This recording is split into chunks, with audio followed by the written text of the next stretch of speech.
Welcome to the Alternative Acoustic Podcast. I'm Chris of the Chris Woods Groove Orchestra, and this podcast is brought to you by Ibanez UK. In this episode, I chat with Niwel Tsumbu, an inspirational guitar player whose playing and music I can only describe as vibrant and genuinely alive. And in this conversation, you'll get to hear some of that guitar playing, and I think you'll know what I mean. Here's a little taster.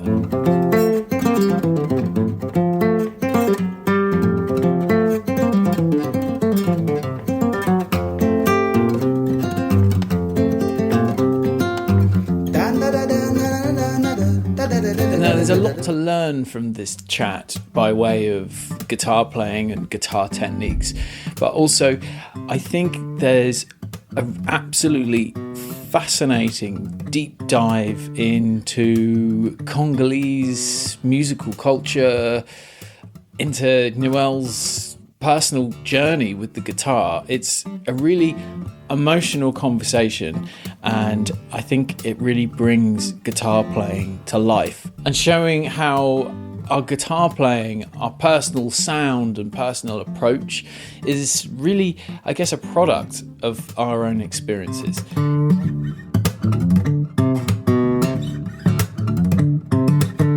You're in America. What are you doing in America, man? I'm on tour right now with an artist called Rhiannon Giddens, who I play with for the last 5-6 years. She's American and she's a singer. She also plays banjo. So I met her in 2020. I recorded on her album. She was playing with Francesco Turrisi on the accordion. So I recorded with them on that album, and which won a Grammy. And so ever since, I've been performing in her band, part of her band. Yes. Fantastic. So we're now we have like just about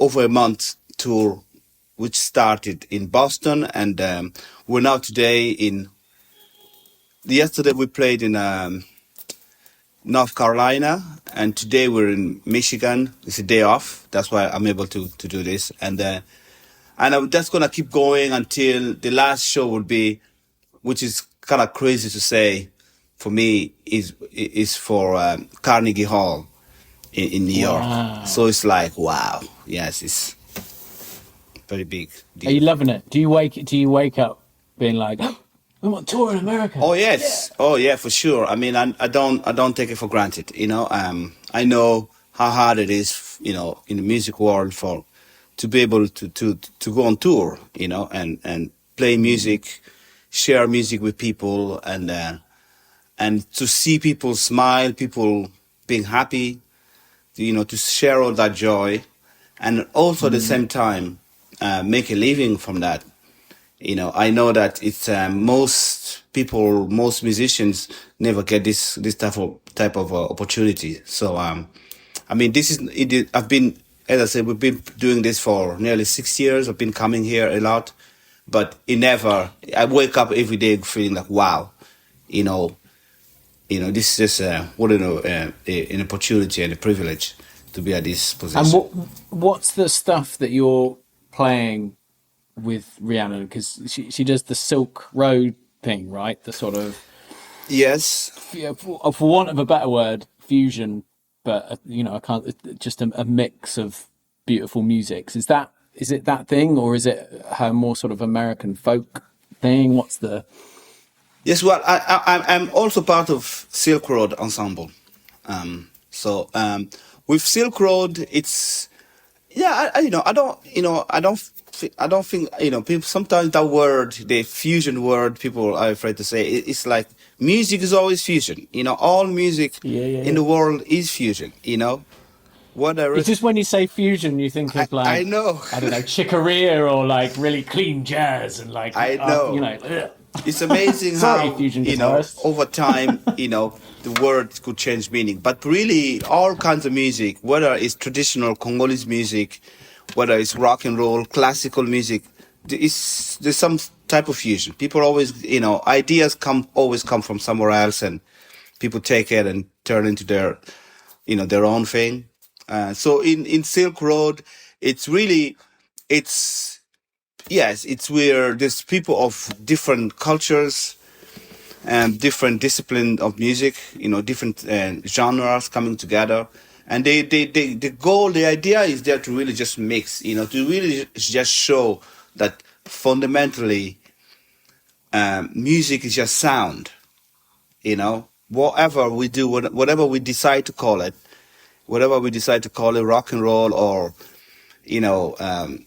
blues or African music, whatever we decide, at the core of it, it's just sound, and everybody uses it with the instruments that they happen to have in their part of where they live, and they put their personality on those instruments, and then thus they create the music that they do create.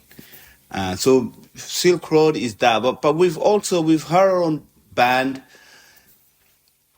It's her own songs, but still is, she approaches music with that sort of mindset, that perspective of, music comes from everywhere, and although the core of her music would be more sort of, American, that's what I would say. She's playing the banjo. But it's very. You also just wouldn't say it's American at the same time, because there's a lot of different influence. So, all I'd say, it's very very open-minded space to be making music with Rhiannon Giddens. Fantastic, because I saw you had been working on banjo repertoire as well. And I saw you writing about that, identifying that mix of. You said it sounded, the piece sounded like something like a Congolese folk thing, but it might have been written by an Irish guy in the 1800s or something, and just that sort of like musical common sense.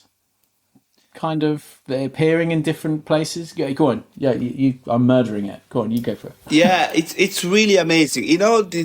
My musical journey is, starting. I'm from the Democratic Republic of the Congo. I grew up in Kinshasa, and as a musician, I became really, really interested in traditional music. Which is, at the time, it would be quite unusual for.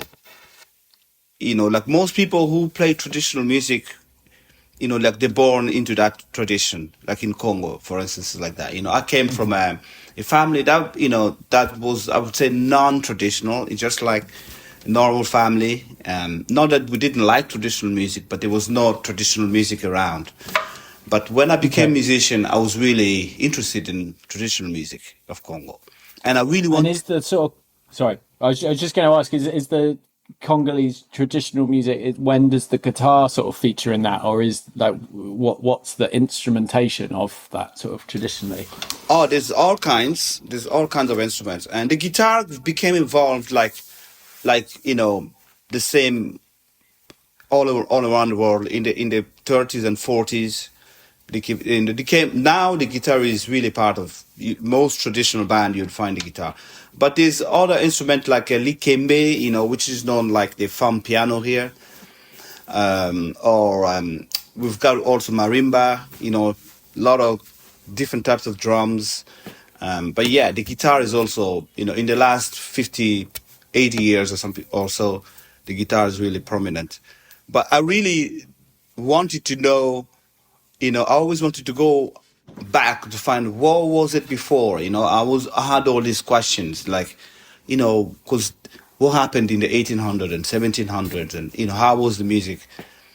But with Ria, it's like I have seemed to find that answer with Rhiannon Giddens, because she's very involved with the American music and the history of American history, which is all tied together with American music and with the slavery coming from Africa. So I seem to have found that that the answer with Rhiannon Giddens, because we just she we just recorded an album which she took all the sort of early banjo tunes that came with the slaves of Africa into America. So some of these songs are crazy. It's unbelievable because I'm like, wow.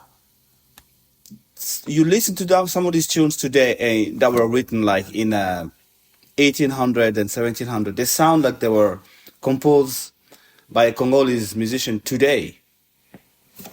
You know, I mean, there was like.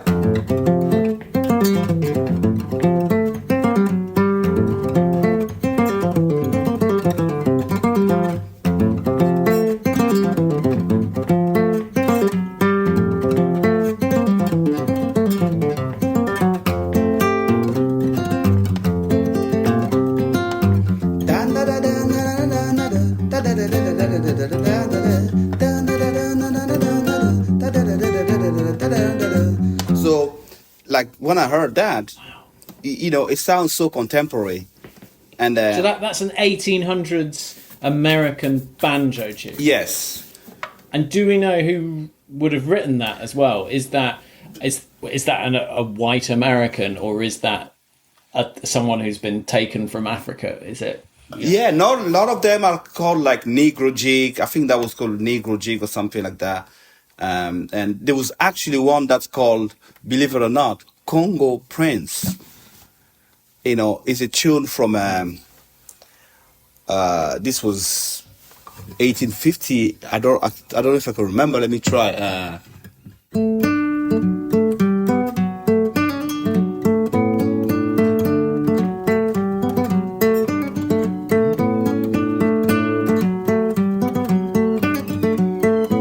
You see what I mean? This is like, I mean, I didn't even in the recording. I was like, I actually can't do this song because it's too familiar. I was, Yeah. you know what I mean? I was like, this is like, you know, I grew up with this music around me all the time. You know, I actually thought this was more of a modern music of Africa because I always thought of traditional music of Congo. Let's say, for instance, if I go from the Luba tribe, because they use the guitar, you find stuff like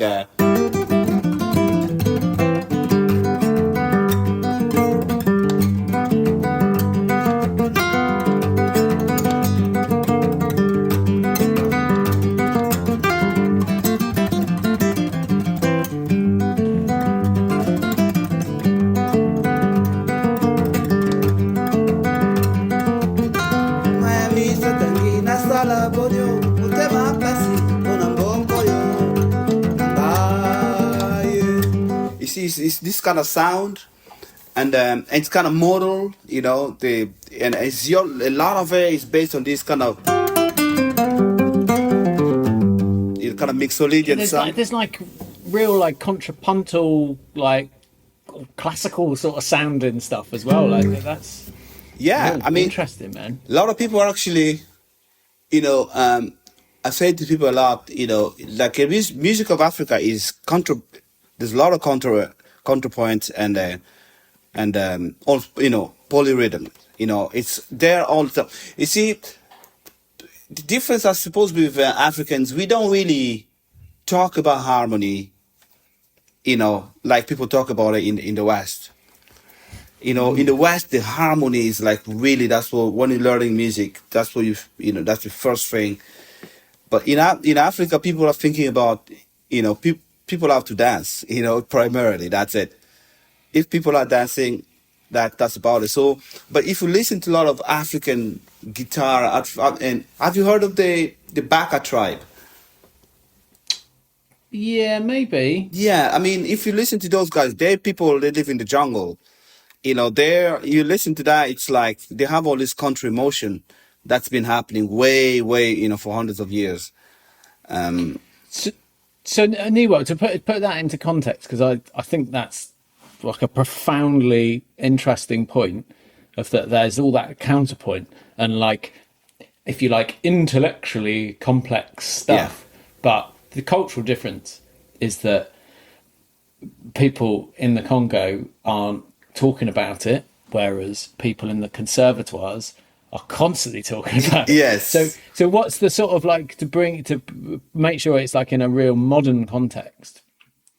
If you're living quite modern, but also in a say an urban life, and you're going to college and you're wanting to learn, more like Congolese traditional guitar, is there now more of a sort of a Western approach of let's break that harmony down and talk, or is it still very much?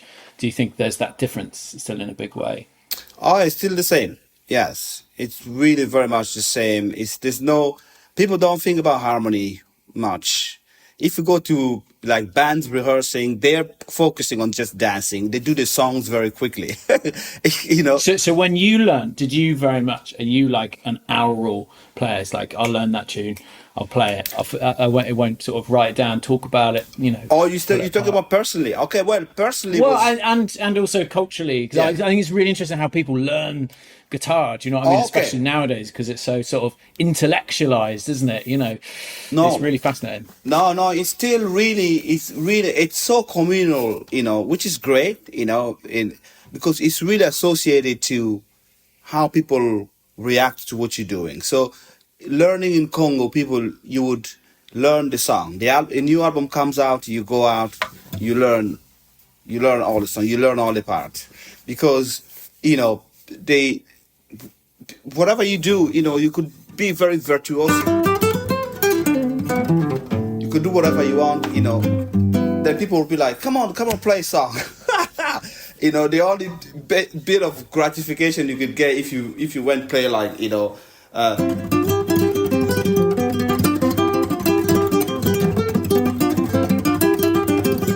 and somebody start dancing, then oh, that's great. So the focus is always on learning the tune, and then yeah, and the harmony. Really, most musicians to these days do not really learn much about harmony. I was different. I had the difference with me.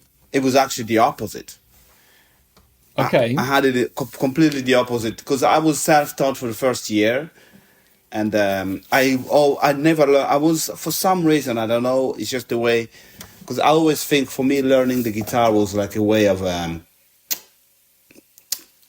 the universe, or my ancestors. For the type of brain that I had, I didn't really have much future. I always, if I when I look back now, I didn't have much future in Congo because I had a very curious mind. I wanted to learn new things. I was interested in different types of music even before I played. I was really interested in science, things like that. And there's no science laboratory in Kinshasa. I would have probably just ended up, I don't know, a soldier or something like that. Went to war, but music really took me out of my path. I never dreamed of becoming a musician, but as soon as I started playing, I just never stopped. I literally never stopped, and I would feel like, like life in Kinshasa was really harsh at the time in what I was growing up. There was the war just started in around 1997, 98. Life was not easy. But as soon as I pick up the guitar, I just, it's like I traveled and I've created a whole world of my own where life was perfect. So I did own that for like the first year. I was just like, I was a solo guy. I always played high.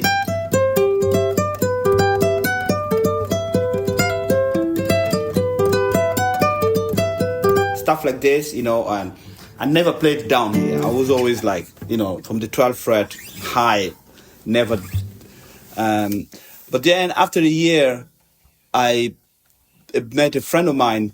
A friend of mine said to him, I want to learn bigger things. That's what I said to him. I want to learn much bigger things. And then, because I could already play sort of rumba music, like traditional music. And then, so he then knew, because he was playing in a band already, and he knew a guitarist. He was like, I know this guitarist is very good. So he took me to this guy, and now that was I suppose, a chance that I had to meet this guy, because it was like that was the best university that I've been in my life. That with him it was perfect, because he was 10 years, maybe 12 years older than me, and he was an amazing Congolese rumba guitarist. He was playing stuff like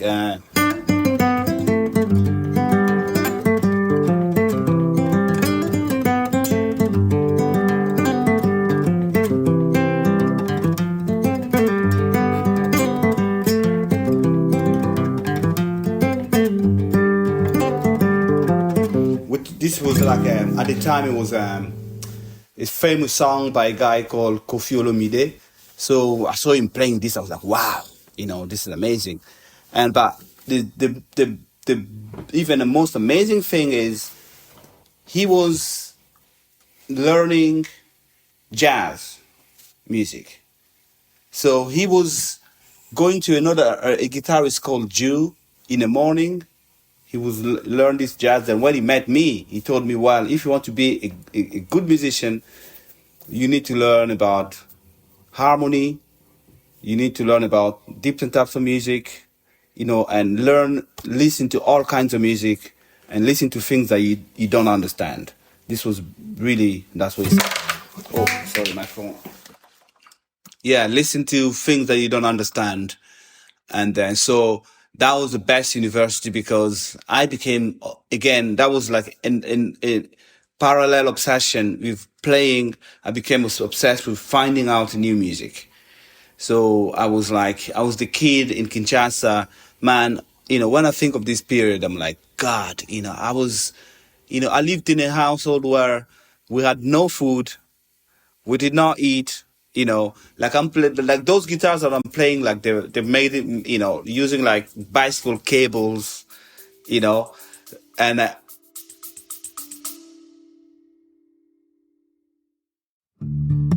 The Alternative Acoustic Podcast is proudly supported by Ibanez UK.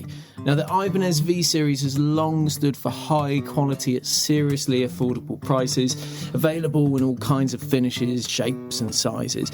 Now, I got to try all of them out recently, and a particular favourite of mine was the incredible Mini, which is the perfect travel size guitar. I mean, it sounds way bigger than it looks.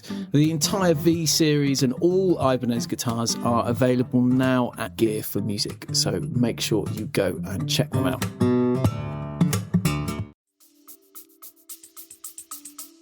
Are you for real? Really, like, genuinely, like, using a bicycle? Oh yeah, bicycle cables. Yeah, this is like, rather than like a normal string. No. Like the brake cable. Where would you get that? This is like, yeah, that would be expensive. And who's gonna buy that for you? We couldn't even afford food. Like, we had this thing in Kinshasa. We call it Article 15, which means find a way. Like, you wake up in the morning, you look at your mom, you said, "What are we gonna eat today?" And she's like, "Article 15." It means find a way. So I grew up in this kind of house, but the only thing we had though in abundance was my grandfather made coffee. So we always had coffee. We drank coffee before going to bed. When we got up in the morning, that there was always coffee. And in fact, to these days, I can't drink coffee because it just brings back a bad memory. Wow.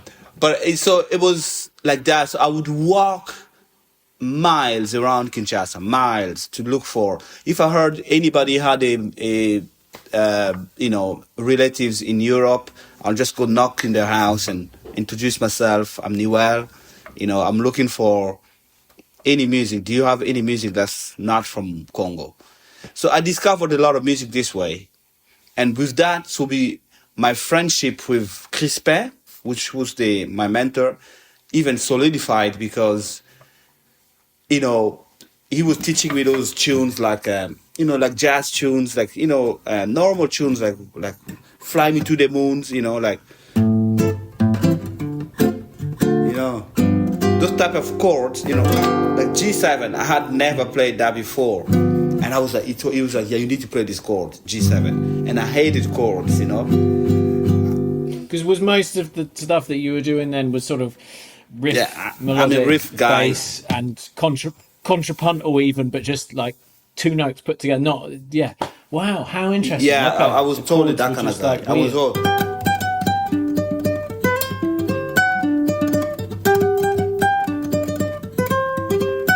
stuff like this, you know. So he told me to put it.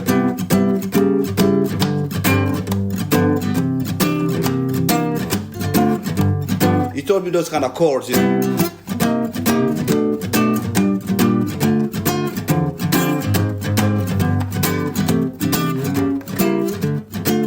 So he told me this kind of chords, and then he told me about the modes.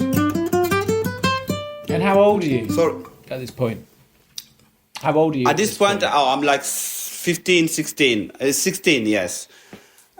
So that was very, very different. My story is quite different for that. And also, I wanted to learn with my fingers more. So I went, I enrolled myself. There's a classical music school in Kinshasa.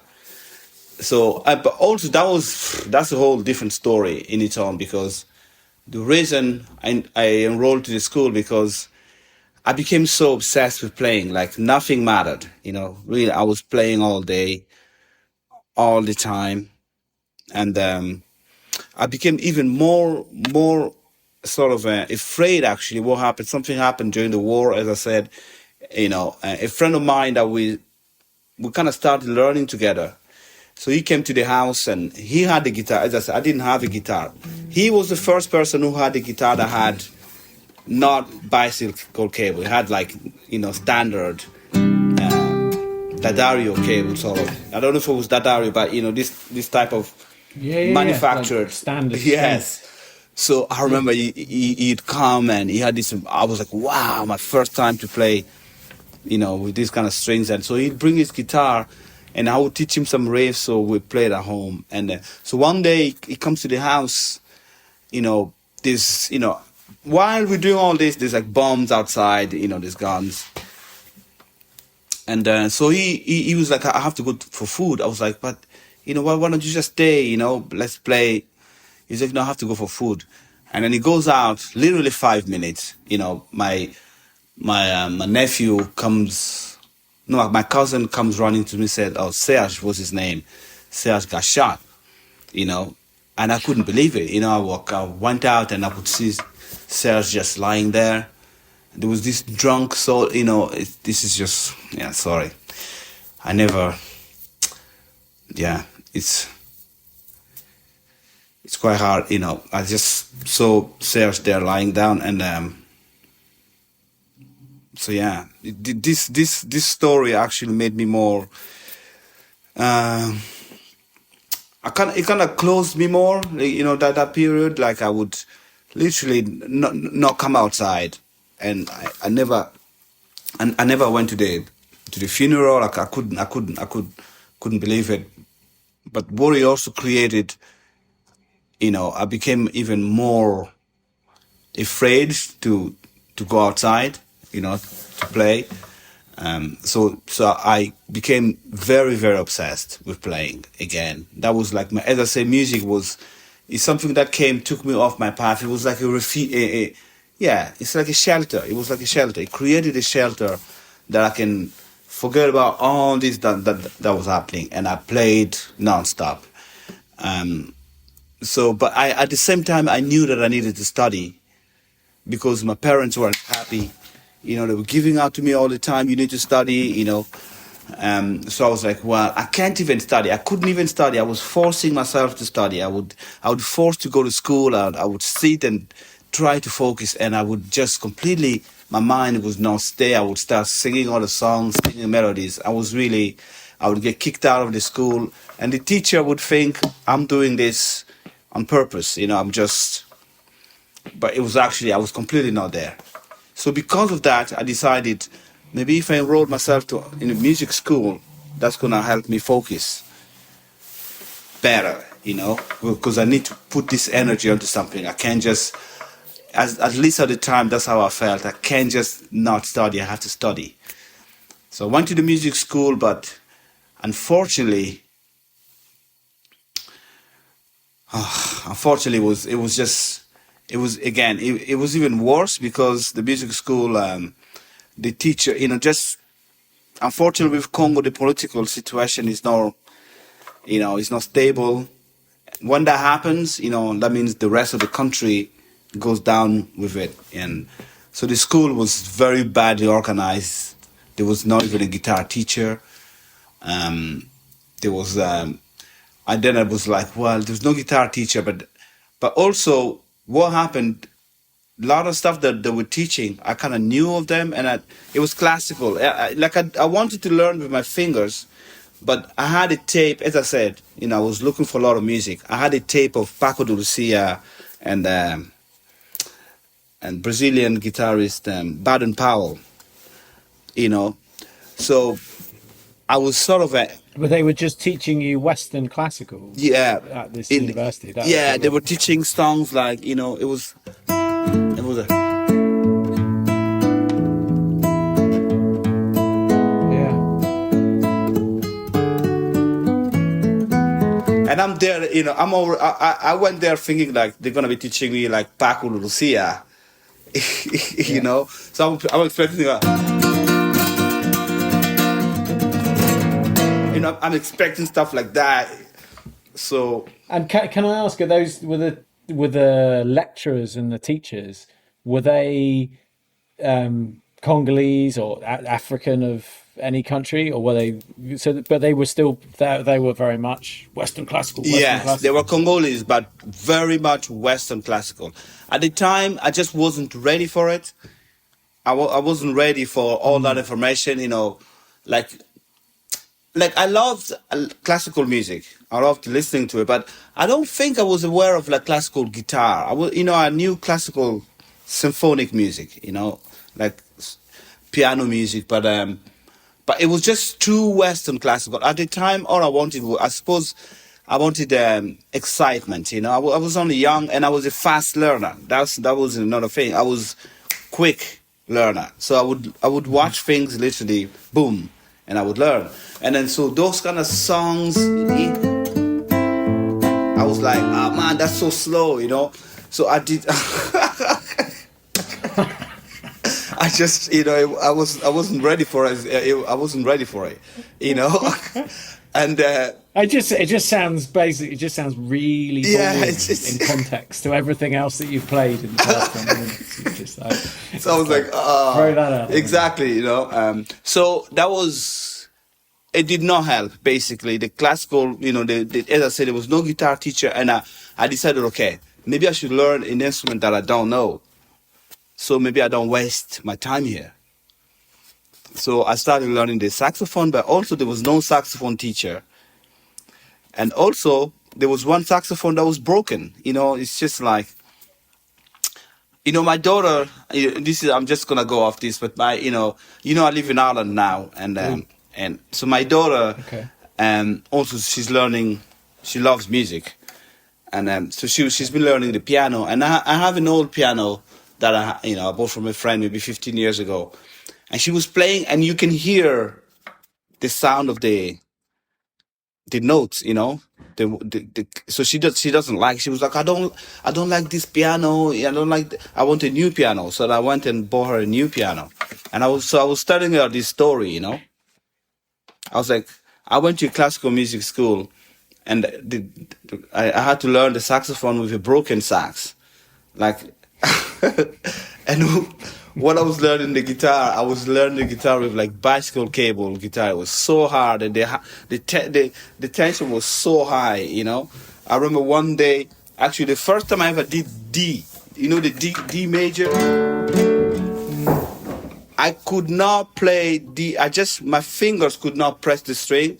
I remember my friend literally pressing my hand onto the D because the tension was so high. I couldn't. So anyway, man, I'm in awe of that. all that, but all that stuff you just said. I don't want to sound too sort of. I want this to sound authentic because it is, but I'm really blown away by by that whole story and the story of your friend and losing your friend. I mean, all of that is just so powerful, but also all of those things are just so negative in the most like extreme way. Like all those barriers, like guitar with bicycle, brake cables, broken saxophone, the loss of a friend, the even just the setting of war and being a young person. I mean, it's all just so traumatic. It's just it's like it's almost unbelievable. Do you know what I mean? To have that in your mind, and so thank you for saying it. And can I ask? Do you think those essentially terrible things have produced a positive? Because if 16-year-old Niwel had been handed the most beautiful acoustic with a set of fresh elixirs, and you stood outside of your door, and your friends were encouraging and playing in the street safely, and do you think maybe your playing would be different as a result, or maybe you wouldn't have committed so deeply to the instrument, for example? Sorry if that's a ridiculous No, question, no, or a hard question. it's a completely fair question, and yes, it's made me who I am today. I wouldn't be who I am today if it wasn't, for my experience of life. It's made me resilient, and as I say, I don't take it for granted. I really don't. I know how hard it's been. I always say to people, if I had to leave, first of all, it makes you see life in a very optimistic. There's only one way of seeing life, as far as I'm concerned. It's a very optimistic way of seeing life. Because there's no other place of going. When you're going through those situations. Man, I mean, I'll come back. I walked to school for like an hour and a half, then walk back, and there was, as I said, there was like Article 15, and we used to. There's a good story in this though. Like we used to go. Me and my friend, when we started learning with my mentor, we had to go cross a river, and there used to be this vegetable called matembele. Matembele was like, even the poorest of the poor would not eat it. It's like terrible vegetable. Nobody would eat it. But it grows everywhere in Kinshasa. So what we used to go and pick it, and we collect it and boil it, and then just put salt and eat it. That was pretty much our food with coffee for like years. But the thing about the matembele story is, if you go to Kinshasa today, it's like the most expensive food is superfood. It turns out matembele is actually the superfood of them all. Like we were like way ahead of time. All the hipsters are eating it. They just found out like in the last couple of years. Some, I don't know, doctors came, they were like, this is actually is, grows in your land. It makes sense that you should eat this food because it's actually very good for you, nutritionally. So that's a pretty good story there. But yeah, that's my story of life. I mean, it really made me who I am today. I don't take life for granted. I always enjoy what I have, and, because, my journey, it's made me a stronger person. I mean, anything that comes on my way, this way we can always find a way to solve something, And how about your because that's something that's come up in a lot of these conversations with all different guitarists of different styles, from different places. There's this interesting journey of like the amount of time that we commit to playing, and this sort of teenage peak of obsession which sounds, well, your description of being sort of six, just nothing else matters. All you're going to do is play. Are you still that guy, or now? What you said you have a daughter, like having, for me, like having kids, sort of changed that amount of time, but maybe more grateful for the time I had, and that, what? How much do you play out of interest? All the now? time. Just constantly. I'm that guy. I mean, obviously, I have a family now, so, I still have to do, that stuff. But I play all the time. Yeah. I think at this stage, even when it's safe to say, even when I'm not playing, I'm playing. I'm thinking of guitar all the time. I see, the world through the lens of guitar, for sure. Are you a visual Yes. guy? Are you Super visual. sort of seeing the fretboard, sort of rehearse? Do you rehearse while you cook dinner for your family, sort of thing? I was talking about that with Alan Gogol, who's a fantastic player. You might know that sort of it's a really efficient practice time. That sort of when you're doing other tasks. And do you find that? Or? Yes, I'm a very, very visual. I work with shapes a lot. Yeah, in fact, that's how I remember things. I don't actually, when I play, it's all about placing, kind of like Tetris, like I actually will have my way of, because the way I play my counterpoint, the way I learn play counterpoint is very, I actually worked it out from Lego. Because, You worked it out from Lego? yes, literally from Lego. That's amazing. Okay, I'm just coming back for clarification because Lego's never been brought up in this podcast all right. so far, so that's Yeah. that's amazing. Go on. Well, it's I always wanted to play counterpoint, but counterpoint is hard on the guitar, comparing to the to like keyboard and piano. So the only way I could play if I learned a counterpoint sort of melody or something, but I wanted to be able to improvise counterpointally, and that was really hard. So the way I worked it out was, first of all, I always play with a lot with intervals, better, whether it's like third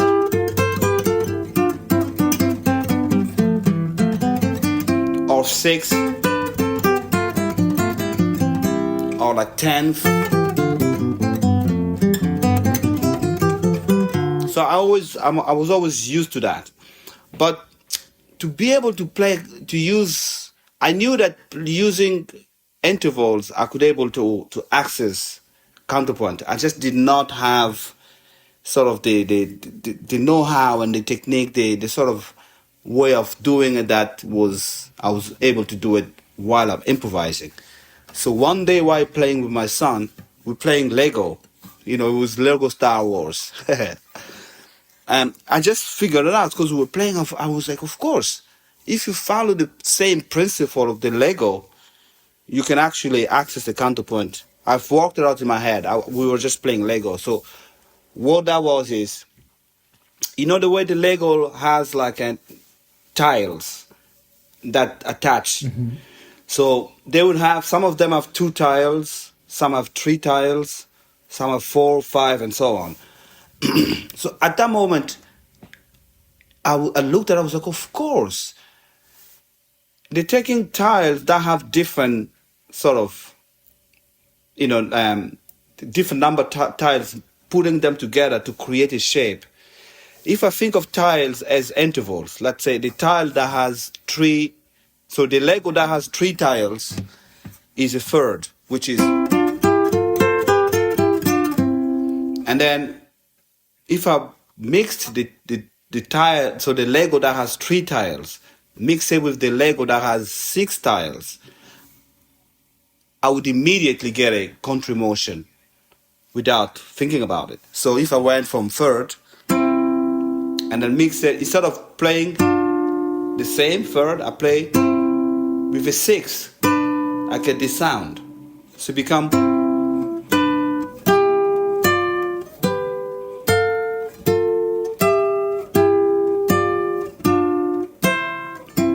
See, you're getting this kind of sound.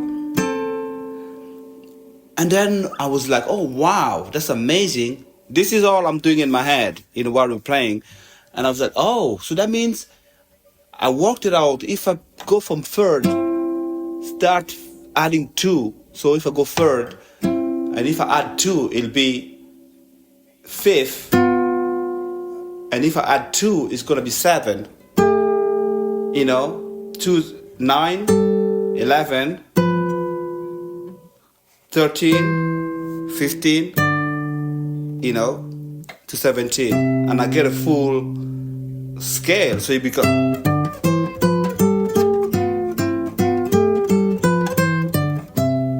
You hear that? So I literally walked that out while playing the Lego, thinking about, okay, if I just place all these different, it's just, I suppose it's the Lego, playing the Lego sort of unlocked my brain to think that way, and then from then on I was like...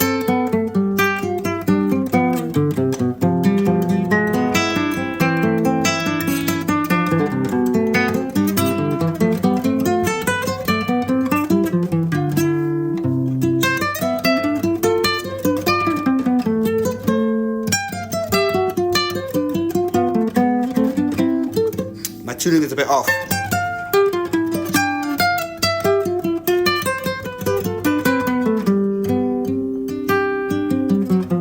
I can just keep going, basically. Or for me, in my mind, I'm not even hearing those melodies. I'm just placing, the Lego. It's creating this melody. So those melodies, I'm not actually hearing these melodies when I'm playing. I'm placing just the shapes. And it's just sort of happening. Yeah, it's happening. Almost. So you're just placing them and they're just unfolding. They're just unfolding. So in that way, it's actually very cool because it's really, even for me, it's unpredictable. Like I'm playing with the sound that's just coming out to me. If I play, as I say...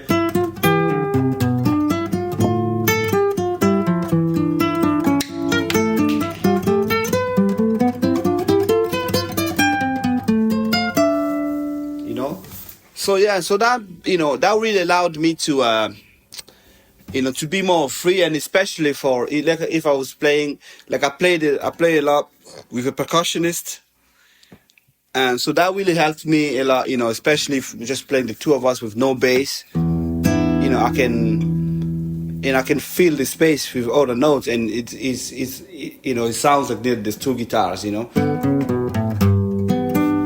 can do it in all kind of.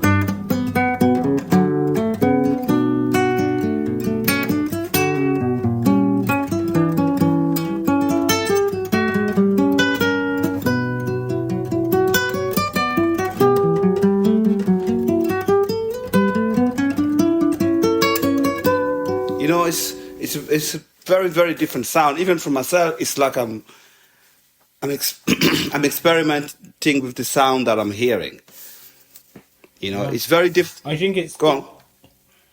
No, sorry, man. I was just going to say it's very interesting as well because by the sounds of things, that's a self-discovered approach, and it's coming. You're not intending to do something necessarily, it's just unfolding because you're using this system. But also what ends up sounding is like really Western, I know, classical. I know. It's got this sort of, but then it's got this staccato-y sort of West African bounce and flavor. It's fascinating. Is there much Western classical stuff that you ever did, or is that literally just coming from that discovery of that visual it's purely system? from that. It's purely, but I have to say, it's something I was searching, like as I said, it was a quest.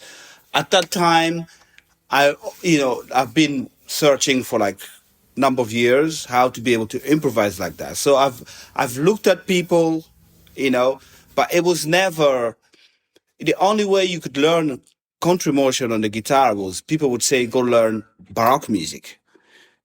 People would say learn Baroque inversions, or it was like you learn a piece of music I knew that that's not the direction I wanted to go. I wanted to be able to improvise using country motion. So, and also I was aware and I knew already the harmony. I had pretty good understanding of harmony. So the way I'm using it, it's yeah, it sounds like classical music to a lot of people. When people think like I went and studied Bach's inversion and stuff like that. No, I did. It's purely from. I'm literally, as I say, I'm not.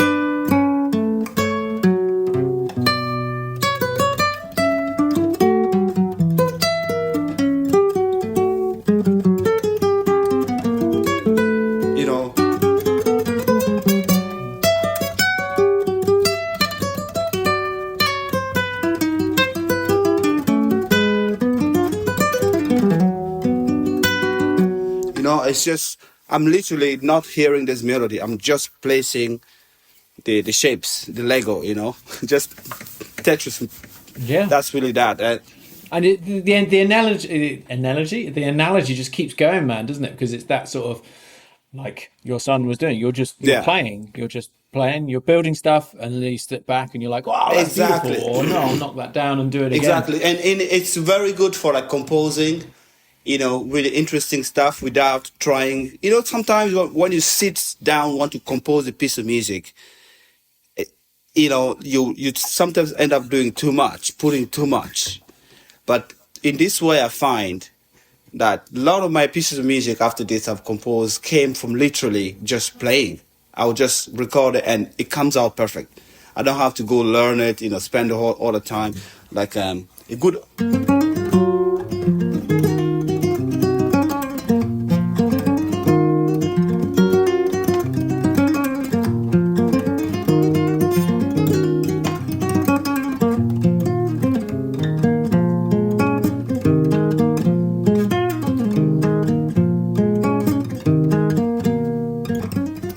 that song, it was purely, it's one of my pieces of music, but I always remember how I wrote it. I would literally just sat down and played that.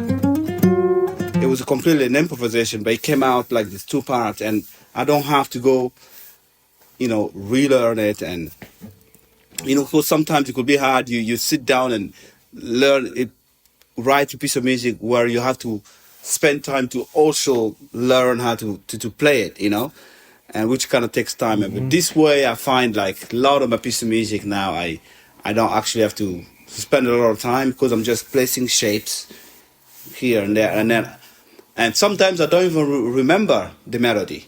I just have to access the shape in my brain, and then it will come. That's fantastic. That's a perfect place to start. Perfect. Honestly, that's really beautiful advice and insight. So thank you so much, man. Really grateful to you. Pleasure is mine.